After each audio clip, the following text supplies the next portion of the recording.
मेरा नाम है डॉक्टर चिंतन बी पटेल।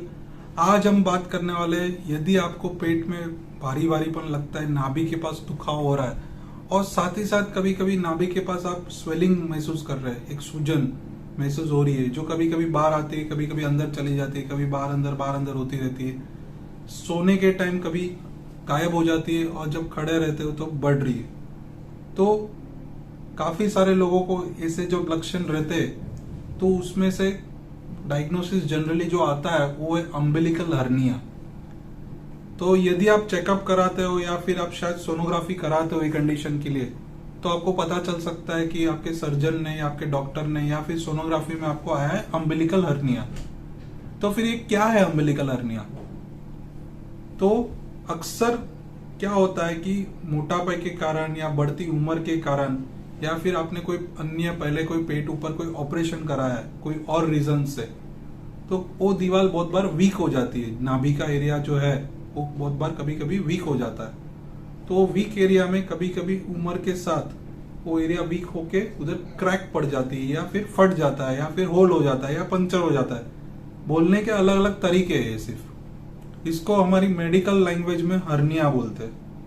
हर्निया का मतलब है दीवार कमजोर हो जाना और अंदर के जो अवयव है, ऑर्गन्स है, वो उसमें फंस के बाहर अंदर हो रहे, तो इसको बोलते हैं हर्निया। तो यदि किसी को हर्निया है और वो साइज में थोड़ा सा बड़ा है, तो कभी कभी उसमें हाथ अटक के ट्विस्ट हो सकते हैं, घूम सकते हैं या फिर आपको पेन क्रिएट कर सकते हैं। तो ऐसे कंडीशंस में हम उनको सर्जरी की एडवाइस करते हैं। इसमें कोई मेडिसिन की ट्रीटमेंट नहीं होती है, क्योंकि ये जो होल है, जो छेद है, इसको हम दवाई से बंद नहीं कर सकते। ओके, तो इसमें क्या होता है कि सर्जरी में हम क्या करते हैं, छेद को टाका मार के बंद कर देते हैं। अभी सिर्फ स्टिच करके बंद करेंगे तो बहुत बार वो फट जाएगा। जैसे कि ये शर्ट है, इसमें कोई छेद हो गया और ये फट गया है, अगर मैं सिलाई करता हूं तो भी बहुत बार वो एरिया वीक ही रहता है और वो बार बार फट सकता है। अगर मुझे यूज करना है लेकिन ये बार बार फटे ना, इसका भी मेरे को अगर ध्यान रखना है, तो इधर मैं क्या करूंगा, पैच लगा दूंगा, थिकड़ा लगा दूंगा। उसी तरह से हम हर्निया की जगह पे अंदर से स्टिच करके या फिर ऊपर से स्टिच करके उधर नेट लगा देंगे। और नेट लगाने से वो एरिया कड़क होता है, मजबूत होता है। ये नेट में जो होल्स है, ये होल्स के बीच में बॉडी सीमेंट भरता है। धीरे धीरे इसको सीमेंट भर के ये जो पतली सी नेट है वो एक कड़क प्लेट बन जाती है, एक स्कार प्लेट फॉर्मेशन होता है साइंटिफिक लैंग्वेज में। और ये स्कार प्लेट फॉर्मेशन स्ट्रेंथ देता है, मजबूती देता है। तो ये होता है 2 से 4 महीने में। इसके लिए हम ऑपरेशन करने के बाद हर्निया के पेशेंट्स को बोलते हैं कि 3 से 4 महीना heavy exercise, heavy weight lifting, gym, ये सब जो हैवी इंटेंसिटी एक्सरसाइजेज है, 10 किलो से ज्यादा वजन उठाना, ये सब आपको अवॉइड करना है। तो बेसिकली इसकी ट्रीटमेंट है सर्जरी। अगर जरूरत पड़े तो ये डिसाइड होगा आपके चेकअप के बाद, आपके सर्जन आपको बताएंगे वेदर यू नीड सर्जरी और not. Very very small hernias कभी कभी हम वॉचफुल वेटिंग में छोड़ देते हैं, लेकिन मीडियम साइज हर्निया और बड़े हर्नियाज में डेफिनेटली सर्जरी रिकमेंडेड रहती है। तो हर्निया सर्जरी अगर आप कराते हो तो आपके पास अलग अलग ऑप्शंस है किस किस तरीके से सर्जरी होती है। जनरली ये सर्जरी पुराने जमाने में चीरा मार के ऑपरेशन होता था, यानी कट करके ऑपरेशन।